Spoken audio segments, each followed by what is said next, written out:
Maple Street was the epitome of tranquility. Nestled away from the hustle and bustle of the city, it was a haven for those seeking peace and quiet.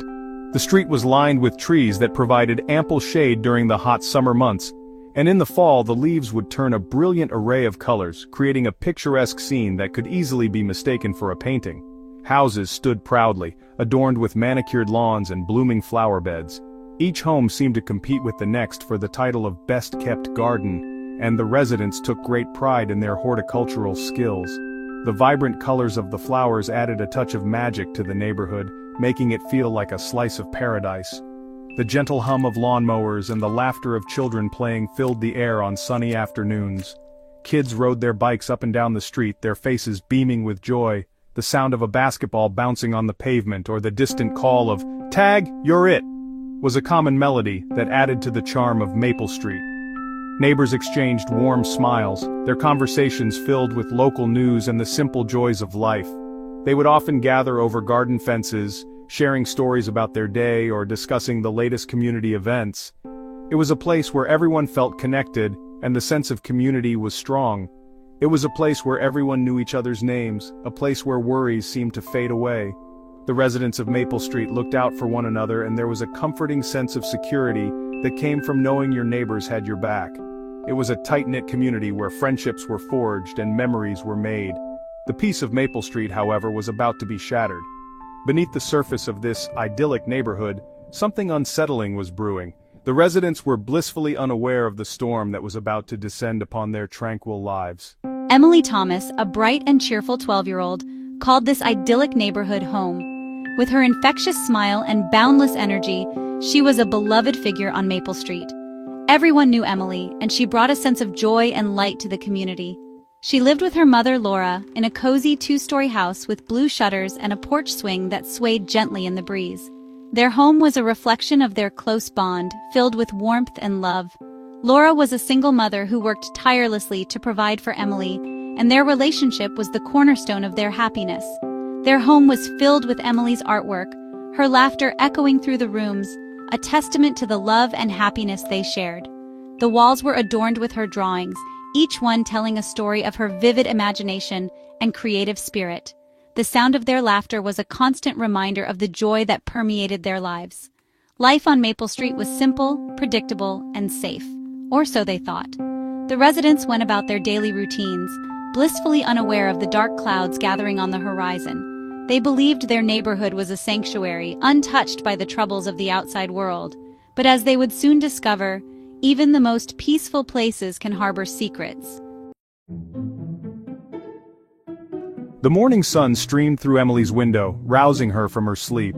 The golden rays danced across her room, casting a warm glow on her favorite posters and stuffed animals.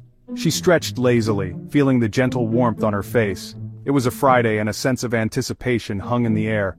Emily loved Fridays, but this one was special. It marked the beginning of summer break, a time she had been eagerly waiting for. She could almost taste the freedom and fun that awaited her.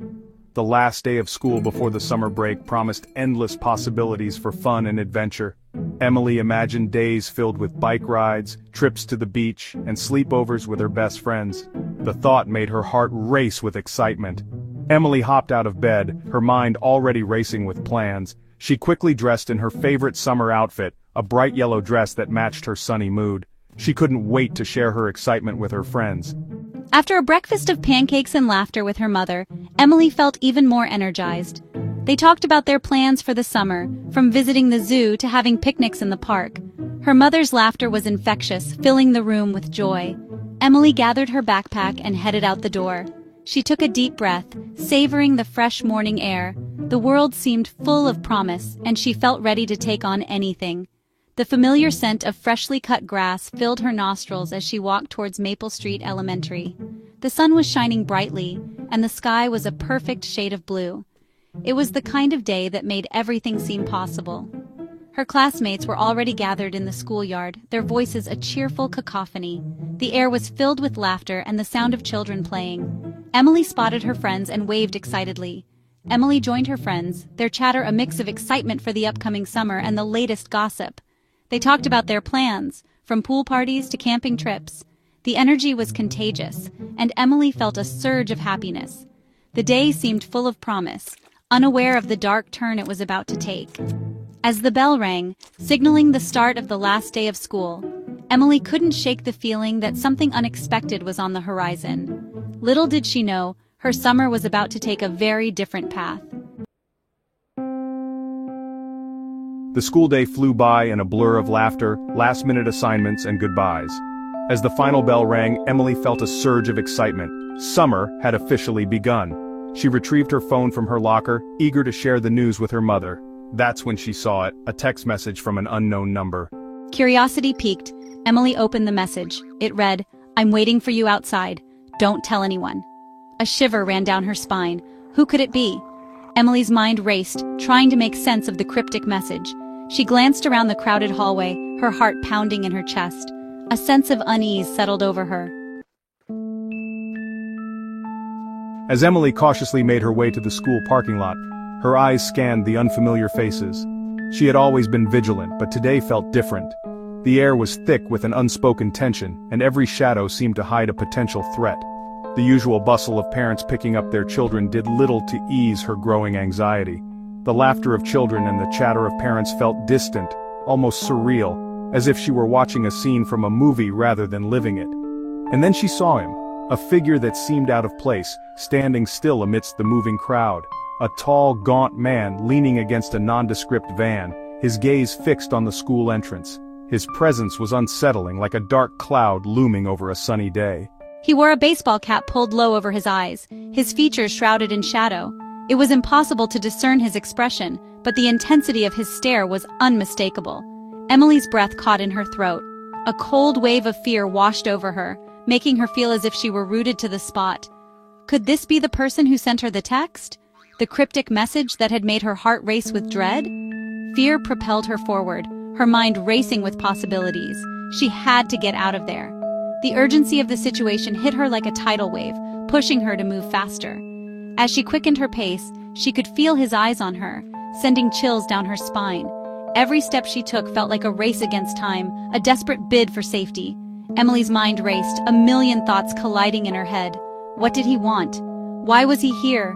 The questions swirled around, each one more terrifying than the last. She had to reach her mother. Her mother would know what to do, would help her make sense of this nightmare.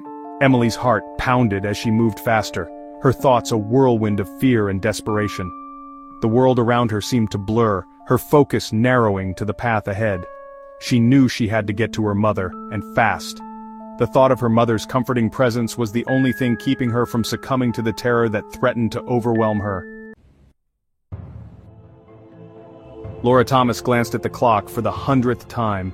Emily was late. She had promised to call as soon as school was out, but her phone went straight to voicemail. A knot of worry tightened in my stomach. Emily was always punctual, always kept her promises. Something was wrong. As minutes turned into hours, Laura's anxiety morphed into full-blown panic. She called Emily's friends, her teachers, even the parents of her classmates, but no one had seen her. The idyllic peace of Maple Street felt a million miles away as fear gnawed at my insides.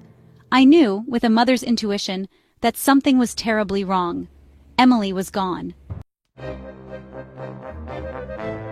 The moment Laura reported Emily missing, the quiet tranquility of Maple Street vanished.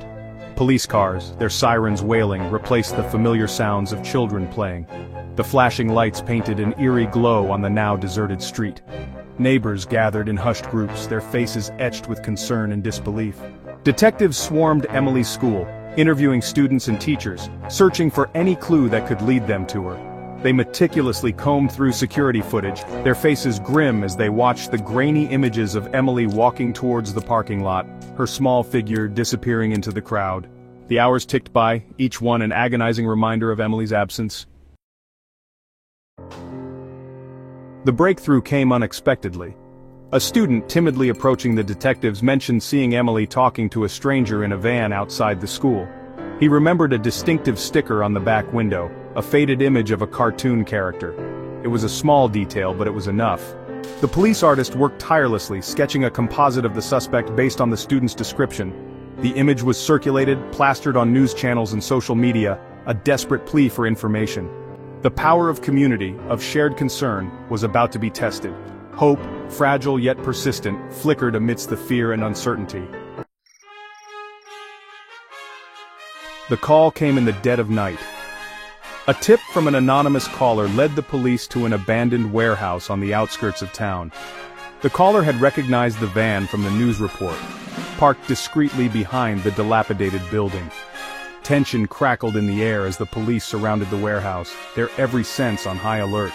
Inside, they found Emily, bound and gagged, her eyes wide with terror. The stranger, the man from the parking lot, was apprehended after a brief struggle. Relief washed over the officers as they reunited Emily with her frantic mother. The nightmare was finally over. The image of Emily, her small arms wrapped tightly around her mother, her face buried in Laura's shoulder, was seared into the minds of everyone who witnessed the reunion. The relief on Laura's face, the tears streaming down her cheeks, spoke volumes. Emily was safe. The quiet tranquility of Maple Street slowly returned, but things were different now. The innocence had been shattered, replaced by a newfound awareness. The community, once shaken to its core, emerged stronger, more united. The nightmare had passed, leaving behind a profound sense of gratitude and an unspoken promise to protect their own. Emily was home, and in her mother's arms, she found solace, love, and the strength to heal. If you enjoyed this video and found it helpful, please don't forget to hit the like button and subscribe to my channel for more inspiring content. Your support means a lot.